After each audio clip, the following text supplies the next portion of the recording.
Warning: the following podcast has been rated listener R due to strong language, violent situations, drug references, sexual innuendos, and who knows what else.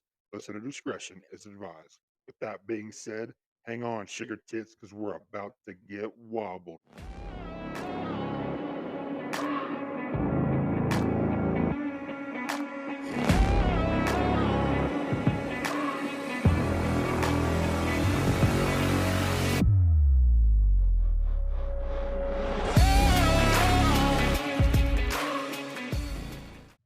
A lot of church memories and stuff that we used to do with Yeah. the youth group in our church to junior high basketball.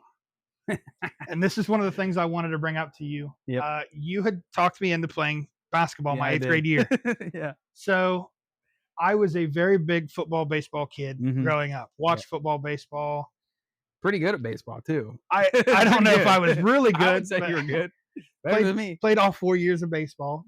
You and I played Pee Wee football together Oh yeah. back when Josh Stills played with us and his dad was coaching us. Yeah, we did. I thought you were in junior high football, but I was like, I think he did junior high, and then when you went to high school, Yeah. you started I quit. doing track Yeah. and field Yep. Stick more to basketball. Yeah. and basketball. Yeah, because you did all 4 years of basketball too. Uh-huh. So basketball, eighth grade Yeah, year. junior I high. didn't watch basketball eighth grade year, but I was like, Cameron's doing it. Maybe it'll be fun. Yeah. So I remember signing up for basketball, and I showed up for my first practice. I'll never forget. And we were doing conditioning and started doing shooting drills, and I'm like, what am I doing here? I don't belong here. Like, I know I'm obviously playing center. There's no other ifs, ands, or buts about it. I'm just a You're a center. tall dude though in junior high. Yeah. Yeah. But I was like, I have no idea. You could draw me a map with crayons, and I'd still get lost out here on the basketball court. But you being the point guard and our eighth grade year, I just, like, you just seemed like basketball came natural to you. It was fun. I don't know if it's because you had played way before, but you were somebody I wanted to strive to be. And I remember we would do those foul shot shooting drills. You'd shoot 2 foul shots at each basket. Yeah. And I cannot tell you how many times I ran 12 suicides wondering, like, this just sucks. We were terrible, but we were in the best shape of anybody in our league. I'll tell you what, we could have run 20 miles and it wouldn't have mattered. So what really got you into basketball, and what made you, like, did you stick it out because you really liked it, or was it? Yeah, basketball was one of the things, and to this day, I don't really play much anymore because work like consumes your life. But, Yeah. From a young age, my mom really liked Larry Bird. That was her guy growing up. She loved the Celtics, and so I kind of, as a kid, grew up watching basketball. We weren't quite young enough to watch like Michael Jordan and those guys grow up, Right. but we kind of heard the stories. We watched LeBron basically from start Yeah. to finish. But I always really liked it. It was easy, right? You just put a hoop up outside your house, especially here. Where you're kind of out in the country, it was just easy to shoot around and play with your buddies, or go to the Caldwell Fairgrounds and shoot around with like Dave Freeman. Yeah. Who else would show up? But yeah, when you told me that you were going to play junior high year, I was excited because I think Sam played too. Yeah, at Sam least was for in 1 year. So it was all of us having a good time. Coach Wood, Coach Miley. Yeah, we had Ben too. Oh yeah. We had a good time. We weren't good by any stretch of the imagination, but by golly, we had a good time. I remember the first game, they called a traveling violation on me. Oh yeah. And I don't even remember where we were at. I don't know if we were at Monroe Central or where we were, but I did it. They called the foul, and I got upset because I didn't know what I did wrong. Yeah. Like I said, I had no idea Yeah. when it Didn't came know to what you did basketball. now. Yeah. So I looked at Chad and I just shrugged my shoulders, and he's like, "It's okay, go back and play defense." So got it. Can do. Yeah, But Chad those was always good. Chad was a really good basketball coach, and Yeah. even Joe Wood, I see him to this day, and Yeah. I'm like, man, that guy is just a beast of a guy. Yeah. I think he's into coaching wrestling now in Caldwell. I thought I saw it on Facebook that he was. He's a helping. wrestling coach. Yep.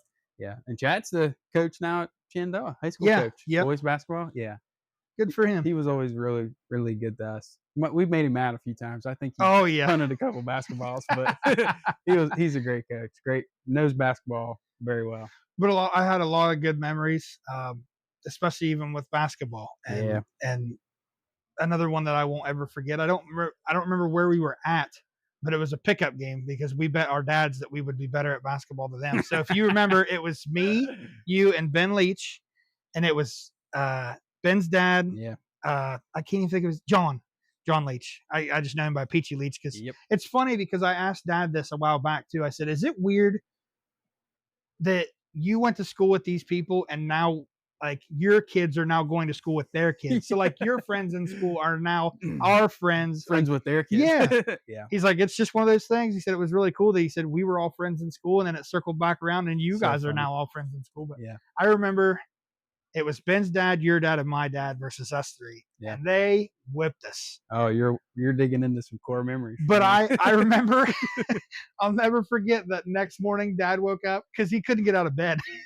He called me in his bedroom. He's like, "Hey, can you bring push me out of bed. He said, "Can you bring me some Tylenol?" I said, "Yeah." I said, "Do you want 2 Tylenol?" He said, "You better make it 3."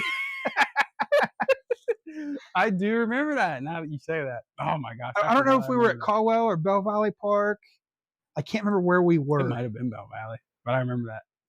I just remember. I remember Oh the my day out God. because Dad told me he's like, "Yeah, I'm gonna be sore after." He said, "I can feel it." But they won. I'm pretty sure. They did. I know they Spanked smoked us. us. They smoked us. They wouldn't let us win. But I remember Dad asked me specifically. I said, "You want 2 Tylenol because they're 500 milligrams?" He's like, "You better make it 3." If I'm getting up today. Oh, that's hilarious. I don't know. It's funny because some of those memories I remember like a tick, but then at the same time I can't remember what happened a I couple days know. ago. I know. Isn't that funny? Like even these pictures that I sent you, like bringing back old memories. I pulled up our basketball photo from our 8th grade year, and I Oh had my to look, gosh. and I was like, "Man, look how young we look." Even some of the people. Just Matt looking through Adkins was with us. Yeah. It was a young picture of Sam, you, Yeah. Ben, and Zach. Yep. And then Jacob, Chris, Ronnie. Ronnie Dickerson. Yeah. I haven't seen that guy Know in where he years. is. Nope. Probably Know since we where he is. graduated. Probably ain't seen or heard from him. Nope. I work with Dovey's dad up where I work Oh, at now. Yeah. So I catch up with him and talk with him and stuff. I can't remember what Chris is doing now. He's moved out and I haven't seen Chris. So I talked to his brother Ryan a little bit. yeah, But he talks about Chris. I don't know where he's at now. I can't Good remember. question. I'll have to ask Dovey where he's at because Yeah. I know we talked about him before. And Yeah. Did you say Jacob's up by Akron? Jacob Howe. Oh, okay. Yeah, Him and yeah. his brother. Yeah, He okay. lives up by Akron. But Jake, I saw on Facebook, and Nick, his little brother Nick, I talked to him a lot. He lives in Columbus. But Jake, I think, is working in Zanesville. So I don't know where Really? he lives. If he's living in like New Concord or Cambridge. It's funny just to see too, like people that we went to high school with that you're still mutual friends with on Facebook Yeah. just because you were in high school. Yeah. It's funny to see like where those people are in life and what those people are doing now. Yeah. And then when girls get married, I go through my Facebook and I'm like, who is so and so? Like I don't know this person. Yeah. So then I have to go to their Facebook and I was like, oh, they're married now. Like, man, what was her maiden name? Now I only know her by her real name, yeah. Mackenzie Ray. I'm still She get friends with her on Facebook. She's married. Oh, I wouldn't know her. And I saw her on Facebook. I'm like, who in the hell is this? So I went through. I was like, oh, that's Kenzie. But it's funny to see Yeah. too. And I like, at the same time, I almost wonder if people look at my Facebook and they're like, wow, Clayton Do I Elliott, remember him? he works where he works and he's in a motorcycle club and he used to be on the fire department too. Like, I just That wonder would if be people ever, interesting to like get in people's heads and see what they think. just to about see it. what they think about you and where, like, especially where we were versus where we are now. Yeah. Like to see the change. Like, I know that's why people obviously go to their high school reunions too. And That's true. I don't think they've ever set anything up for us because I would like to go just to kind of see what people are doing now. But I don't even know. I'd also wonder if people would be like, I'm not going to that. Yeah. That would be interesting. I think I would go to the one for the trade school and not Shenandoah. You think? Yeah. You remember more of those people? I remember more of those people. And Closer with them, then probably. we felt at Mideast that there was a disconnect. Like they were supposed to invite us into everything that was going on at Shenandoah, but it just felt like we were our own people. Yeah. Even though we came from all different high schools, we were our own set of people and our high schools were just different. Yeah. You guys probably vibed. Yeah. I could see that. Same interest and Yeah. yeah. Let me see what other pictures I have. There's a picture of you and I in science class. I remember watching Nitro Circus on my Dude, that on was my after phone. we took like the 8th grade test, like the graduation test. Is that what it was? Yeah, Yeah. test to get into high school or whatever. And We're we'd watching ask- Nitro Circus. Yes, we'd ask Greg Heller, hey, can we watch Nitro Circus after we're done with this test? As long as you don't talk, plug it in. So I got that picture, and as soon as I saw the picture of the back of our heads, it's like that's what we're doing. We're watching Nitro Yep. Circus together. Yep. The New York trip when we went to New York, Oh my god, that was hilarious. That You honestly- expected a bunch of 8th graders to act like mature adults and go with all their friends to 2-3 states away and just hope that they were going to maintain downtown New York. downtown New York City. You know what? I'm thinking back to like the teachers that volunteered to go on that trip. What were you thinking? That's what I thought the same thing. I was like, I hope Sandy Carpenter got overtime. At least pay her triple time. got her a bonus Oh my for god. being our chaperone at New York City, man. What a good time though. I tell Rachel, my mom, everybody, like that is one of the best trips I've ever taken in my life. I learned a lot and had a lot of fun, but Yes. I think we fucked off more than anything. Absolutely. I'll we never did. forget, and I even texted it to you. I remember Isaac ate that bran muffin because he didn't know what a bran muffin is, and it was a massive muffin, but he just thought it was a big muffin. He's like, I'm really hungry. I'm going to eat that. And we lost him in New York City. Are you tired of going to Great Clips and them fucking your shit up? Are you fucking tired of going home and feeling like you ain't even worth getting laid? Come on down to Good Old Boys Barbershop and get you a fresh cut. Good Old Boys Barbershop, 309 North Street, Caldwell, Ohio, 740-509-2669. Find him on Facebook, book you an appointment, and get your shit fixed. Walk in the door feeling like shit. You're going to walk out the door feeling like $1 million. Coming from Wobble himself, this place is the place to fucking be. If you're in Noble County, if you're in Guernsey County, if you're in Monroe County, Ohio, it's worth the fucking drive. Get your ass down, book you an appointment, sit in this chair, and let this man cut you up right. That's Good Old Boys Barbershop, downtown Caldwell, just off the square. Downtown New York, we were like, where's Isaac at? Nobody knew where he was. He had to run off to the bathroom. Oh yeah. What a great time. I do remember losing Isaac. And then the night we got locked out of our rooms. Yes, the night we got locked out of the hotel room was hilarious. We thought it would be funny to wear nothing but the I Heart New York booty shorts that they would sell as one of the street vendors. So we all bought a set and thought it would be funny to go into the hotel hallway and play Sexy and I Know It and dance to it in the room. But because everybody wanted to film it, nobody stayed and left the door open. So we immediately get yelled at, being 8th graders, to go put clothes on and get out of the hallway. Yeah. And we go to open the door and it's locked naturally. And nobody has a key to get into the room. So we have to wait for the hotel security or the person working the desk to come up and unlock the door. Yeah. And I think there was 6 of us staying in that one room. Yeah. 2 people on the floor, and then people sharing beds. It was packed. And we were locked out of the hotel room, standing there in just nothing but our booty shorts. It was a different time, man. A different time. We were doing some crazy Feels like forever ago, though, don't it? It was a classic moment of we all turned around and looked at each other, and I thought you had the key. Well, I thought you had it. Yeah. And then the Yankees game where we painted our chest, I sent you that picture. I believe somebody yelled at us. One of the security guards yelled at us. Took us like an hour, a person, to paint that on our chest just for 2 seconds. So there's a security guard to be like, nah, you got to put your shirt back on. No, I told Rachel that story and she was like, you guys didn't do that. I got the picture, to prove it. Sure do. Picture it didn't happen. Well, I'll have you know I have the picture. Watch this.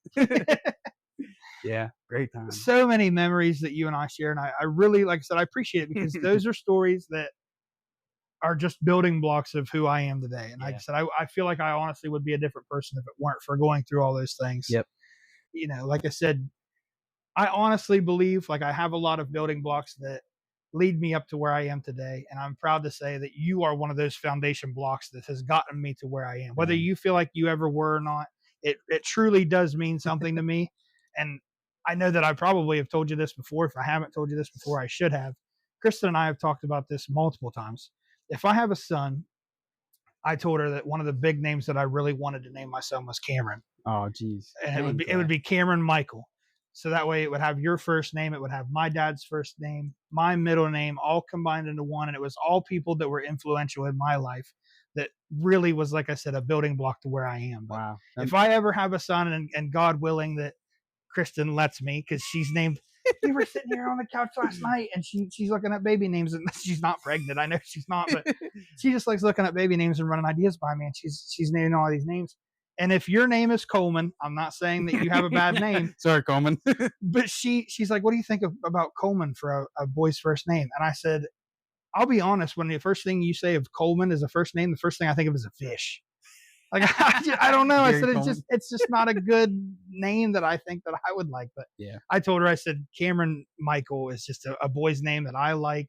It flows really well together, and it's something that I hopefully get to do one of these days. Dang. But Thanks, Clay. I appreciate that. That means a lot to me. But I value our relationship too. of course, Our friendship. Yeah. let's go into your questions if you have any, and then we'll go to the other two topics I wanted to cover. Talked about the divorces. Talked about our different roads pretty well.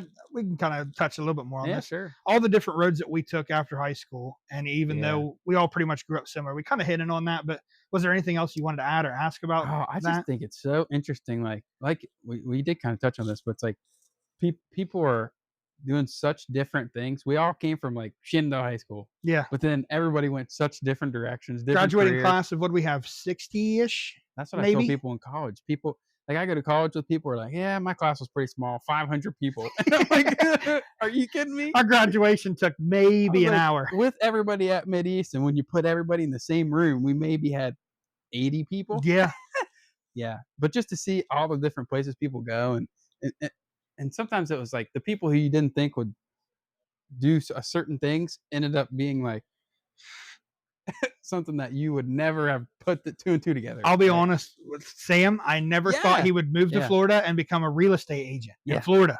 Yeah. I like that. That just blew my mind when I saw his face on a house listing in Florida, and I'm like, what is this guy doing? Wasn't on my bingo More power card. to him. That's great for him. Yeah. He's doing a lot better than I am. But I mean, Yeah. I just, it's like you said, we all grew up together. We all fit kind of like that same lifestyle. And then you see everybody kind of go their own ways and just kind of Yeah. wonder like the path everybody took and how they get to where they were. Oh, how interesting is that? If you could, well, it would have been cool if somebody filmed us in high school and then like The Office. Where are they follow now? you. Yeah. They follow you or film you like 10 years later. Why are you here? How did you get here? Yeah. But you remember Hannah Ray? Yeah. So I went to college with Hannah for 4 Okay. years. And so we kind of talked. And I think the reason she came to ONU was because I was going there. And I remember in high school, she was kind of debating going there. And I was like, she asked me, like, where are you going to go to school? I was like, oh, ONU, I think. She said, oh, you're going? Okay, I'll go there too. That was a place I was thinking about. So I got to kind of follow her for 4 more years after high school. And I think she's doing like some like statistical like analysis job for some like medical company maybe. And Really? I probably just pulled all that out of my butt. So don't hold me to any of that. But I was like, never would have put her there, right? Like she was always super smart, the smartest kid in our class. She was right? the valedictorian, right? Yeah. So wouldn't have put her there. Like, yeah, just super interesting to think about. It is crazy. Yeah. A buddy of mine and I that I went to Mideast with, he had no intentions on going to college at Yep. all when Yep. he graduated. I said, hey, why don't you come to Hawking College with me? You could choose your roommate. If you knew a guy, you could choose your roommate. And I was like, you come with me. I said, we'll room together. Did 2 semesters, and he fucking hated it. He's like, I hate to tell you, buddy, but he said, I'm wasting money here. I'm just out. not liking it. So he bailed after a semester or 2 semesters.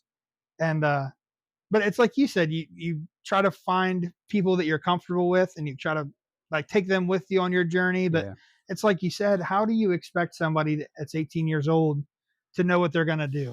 In my opinion, and we can kind of, well, hang on, I want to get through your questions first. So I don't want you to Oh, feel like yeah. I don't want to ask your Don't. questions. I just put those on there so we had something to talk about. I think it We was didn't have great. enough. I asked everybody, hey, is there something you want to talk about? And everybody always comes with me like, I got nothing. I don't know what we're doing. Another thing you sent me is what's going well. What are you really happy Oh yeah, about? that's a good one. Yeah. So I'm truly happy with my life now. A couple podcasts ago, I asked, and me and Kristen sat down and really deep dove into this, but I asked, is happiness one of those things that you chase, or is happiness one of those things that you just naturally find? Yeah. And I truly believe that happiness is just one of those things that comes natural to me. I'm happy with where I am. Sure, there's some things that I wish I could change. I wish Sure. I had an extra $100,000 in this house. Don't we all? I wish I had a better place. I wish I Yeah. had a truck that didn't have to be bump started in the cold because it just things don't work right on the truck. But at the same time, I'm super thankful and I'm super happy with what I have, especially right around Thanksgiving's coming up around the corner. Like Yep. you really sit down and you think, what are you thankful for? Like truly thankful for the cards that I've been dealt, because I know how bad things can be for somebody. Yep. And I'm not saying that I know how bad things are for some people, but I definitely have a better hand than I probably should. And that's the mindset that I think a lot of people living in Columbus, I see kind of the other side of that, where people who have everything, and I work with guys like this, like super rich, like making more like $250,000 or more a year. I'm like, they just seem so sad. And it's your point, like, what's your threshold for happiness? And that, like, to me, having less is having more. Yeah. And it's always been that way for us growing up. And I think we kind of grew up that way. So we appreciate what we have more. And I think that's kind of set us up for living a happier life, making us more grateful. But that's good to hear that. I'm glad. Are you the same way? If I were to ask that back to you, what is going well in your life? What are you really happy Yeah, I about? know. I put that in the text, and I was like, yeah, I'm gonna have to think about that too. But yeah, no, I'm 100%. Wouldn't change my life for the world. Obviously, there's decisions we'd all would love back, but those make you who you are, right? Absolutely. So, no, I have a wonderful wife. We have a great house, great jobs. Got a crazy dog that is wild, but love him. Yeah, I wouldn't change any of it for the world. And yeah, can't think of a thing. Another thing you asked to combat that, and I think this is a super strong question. I think it's a super strong question. What are you struggling with, or what is hard in life right now? And one of the big things that I've struggled with is, before I bought the house, I had a nice, like, part of my savings that I never touched. It was always my cushion of protection. I never went below a certain amount in my bank account. Well, nobody tells you how expensive a house really is. Yeah. So I'm like, okay, I can get approved for a loan for $100,000. Perfect. Like, I have really good credit because I worked on building my credit up. Yeah. But nobody tells you how much money comes out of pocket to get that $100,000 house. You got it. So I drained my entire savings to buy this house. And I told Kristen, her and I were together, obviously, but I told her, I said, I don't want her to feel the pressure of buying the house. Yeah. I said, I don't want you to feel like you have to do this. I said, it's something that I'm going to do. And if you want to follow in with me, you're more than welcome. Sure. So I told her, I said, I will put the house in my name. I will do the down payment. I've got everything. I said, if you want to help with furniture, whatever, so be it. But I said, I didn't want her to have to go through that process. Yeah. And I'm so glad I didn't have to drag her through that, because the multiple trips of going to the bank and going to the insurance companies, and isn't it crazy? I mean, nobody, Oh they don't teach you this in school, which is, I feel like, very important. Yes. Yes. So I drained my entire life savings that I had up until that point to buy this house. And it just seems like every time we kind of get ahead, something happens, where the truck just broke down a little while ago. And I was riding the motorcycle back and forth to work for like 2 weeks. And a buddy of mine's like, hey, it's going to rain like really bad within the next couple of days. Do you have your truck fixed yet? And I'm like, I'm waiting on the shop to fix it. Like, I'm either going to ride in the rain, or that's just how I'm going to have to do it to get to work, I guess. Yeah. But it just seems like everything just, like, you take 2 steps forward, but it's always 2 steps back too. You know, you're right in that thing, but at the same time, it's not something I like to dwell on, because, like I said, I'm happy with where I am. Things could be so much worse. Yeah. But if there's one thing that I had to really pinpoint about, like, I'm struggling with, is just not really having that extra cushion of money, really. I mean, other than that, I can't think of anything myself. Is there something that you had in mind, or is there something when you messaged it? Again, another one that's like, man, I had to think about that myself when I texted it to you.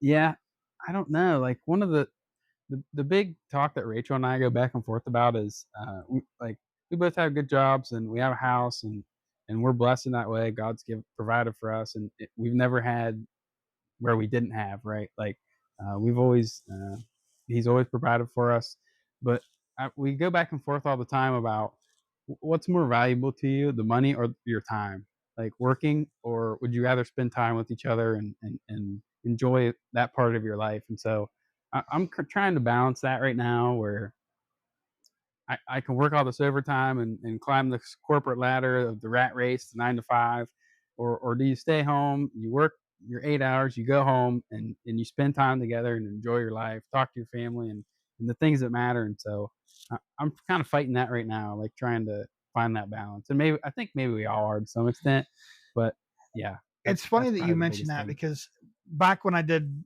what I did before I transferred, if I was to work at overtime, it would be an extra 8-hour shift. So you worked the full 16-hour block. That was extremely tough, especially working second shift. So you worked second on to thirds. I would get home at 6 a.m. She would be getting up to leave for work. I would say hi bye in the transition. I would hit the bed no Yeah. more than my alarm went off, have to go in and do another 8. Yep. Now with me transitioning over into maintenance, I work my 10-hour shift from 6 to 4. And then like if right now they were to call me and say, hey, we have a maintenance issue, can you come in and fix it? I can say, yeah, I can come in. That's no big deal. I can say, no, it doesn't matter. I can turn down the overtime. But the cool thing about where I work is when I go in and I punch in, that overtime could take me 30 minutes. Mm-hmm. Clock back out. I am on the clock for 4 hours. Yeah. Yep. It's a minimum of 4-hour callback pay. Yep. Which for me, I don't live far from where I work at. Yes. So it is super easy. And I tell her all the time, with the holidays around the corner, I'm like, hey, do you care if I go in and take this overtime? I've taken a lot of overtime. Every chance that I get, I don't think I've ever turned any overtime down since I transitioned to maintenance. Yep. But it's just, I can't turn down that extra money to go up there, work a half hour, and come home and get paid for the next 3.5. Yeah. But it's like you said, though, you're taking that time away. Yep. Like we've had dinners planned before. I've got dinner on the stove and I'm doing dinner and cooking it up, and they call. And I'm like, do I go and make that extra money? Do I take this time? And that's, you said it. It's the balance is extremely hard. Yeah, that's just it. It's like you have this relationship with your family, your dogs, you're like, you want to be home, you're paying for this house that you rarely get to spend any time in. That's the truth. Come on, man. Yeah. Rachel's is the same way, and she is a nurse, so she's on call pretty frequently. So hers is the same way. If she goes in, you go for 10 minutes, but you still get paid for 4 hours. Right. And so, but that call chews up a lot of your time, right? Because you can't go anywhere. You have to be within like 20 minutes of hospital. She's a nurse, so it's like, yeah, it's hard to find the balance. I think that's really important. I'm glad that you brought that up, because as soon as you said that, I was like, I've been working a lot of overtime lately, and God bless Kristen. She never once complains that I work the overtime. Yep. And I know she could just sit down and tell me one time, hey, listen, I'd like to spend more time together, and that would dry up my overtime like that. I would do it for her because I don't want that time to go to waste. Right. Yep. But it's like you said, it takes up so much time of your life that how much are you going to let it eat up? You know what I mean? Are you going to continue to do it? And sure, the money's nice, but are you sacrificing money for time, or are you like, where do you draw that line in the sand? Yeah. It's that calculation. What's your time truly worth to you? Right. Yeah. So I'm glad we covered everything. I think there's everything that we covered. The last thing that I did I wanted you to, or at least the question that you would wanted to ask me. Yeah.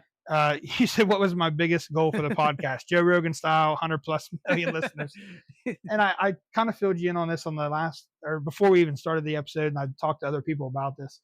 This was just one of those things that I wanted to do, to throw together just so somebody wouldn't have to listen to the same radio station every day. Yep. Just kind of a breakup, kind of the daily routine kind of thing. And I'm sure you remember too, like I felt like when I was in school, I was the class clown of school.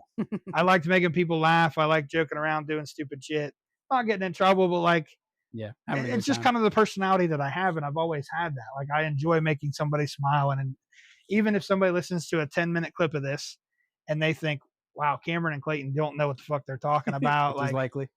Which is very likely. But if they get a giggle out of that, that's my goal has been achieved. Yeah. I don't need anything else from this. I'm not making any advertisement money. I don't want to make any money off of it. It's something that I want to do just as a good time, just to hang out and do.